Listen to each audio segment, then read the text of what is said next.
શું તમે પણ ઓનલાઈન કેબ બુક કરો ત્યારે ટિપ આપીને જલ્દી કેબ સિલેક્ટ થાય એવું તમે જોયું છે, અથવા તો ટિપ આપો તો જલ્દી કેબ મળી જાય અથવા તમને ટિપ આપવા કહેવામાં આવે?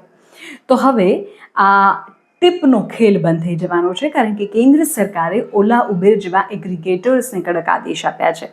જો તમે પણ ઓલા ઉબેર કે અન્ય કોઈ ડિજિટલ એપથી કેબ બુક કરો છો અને રાઇડ ઝડપથી કન્ફર્મ કરવા માટે એડવાન્સ ટિપ કે એક્સ્ટ્રા પેમેન્ટનો વિકલ્પ પસંદ કરો છો, તો આ તમારા માટે ખૂબ મહત્વના સમાચાર છે. કેન્દ્રીય રોડ ટ્રાન્સપોર્ટ અને હાઈવે મંત્રાલયે કેબ એગ્રીગેટર્સને બુકિંગ કન્ફર્મ થાય તે પહેલાં અપાતા ટિપના તમામ ઓપ્શન્સ તાત્કાલિક અસરથી હટાવી લેવાનો આદેશ કર્યો છે. મંત્રાલયના અનુસાર રાઇડ બુક કરતી વખતે એડવાન્સ ટિપ અને એડ ઓન પસંદ કરો અથવા ઝડપી રાઇડ કન્ફર્મેશન માટે ટિપ આપો જેવા મેસેજ કે ઓપ્શન્સ દર્શાવવા તે મોટર વ્હીકલ એગ્રીગેટર માર્ગદર્શિકા 2025ના નિયમનું ઉલ્લંઘન છે. ખોટી લાલચ પર રોક મુસાફરોને એવું માનવા માટે પ્રેરિત ન કરી શકાય કે વધારાના પૈસા કે ટિપ આપવાથી જ વહેલી કેબ મળશે. ડ્રાઈવર જલ્દી રાઇડ સ્વીકારશે અથવા સેવાની ગુણવત્તા સુધરશે.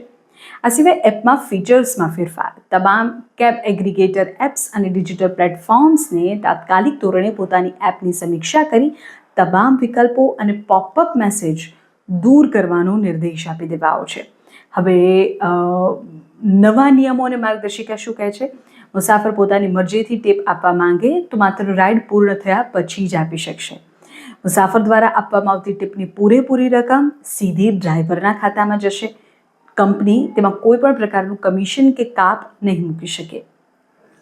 Central consumer protection authority CCPA દ્વારા ગ્રાહકો પાસેથી બુકિંગ પહેલાં ટિપ વસૂલવાની આ પદ્ધતિ સામે વાંધો ઉઠાવ્યા બાદ સરકારે આ કડક આદેશ જાહેર કર્યો છે. સરકારના નિર્ણયથી સામાન્ય મુસાફરોને મોટી રાહત મળશે. કેબ બુકિંગ વખતે થતા વધારાના નાણાકીય ખર્ચ અને સામે પક્ષે લાલચમાંથી પણ મુક્તિ મળશે. શું તમારી સાથે પણ ક્યારે એવું થયું છે કે કેબ બુક કરવા માટે એક્સ્ટ્રા ટિપ સિલેક્ટ કરવી જ પડે અથવા તો આપવી જ પડે તો જલ્દી કેબ બુક થાય? કમેન્ટ કરો.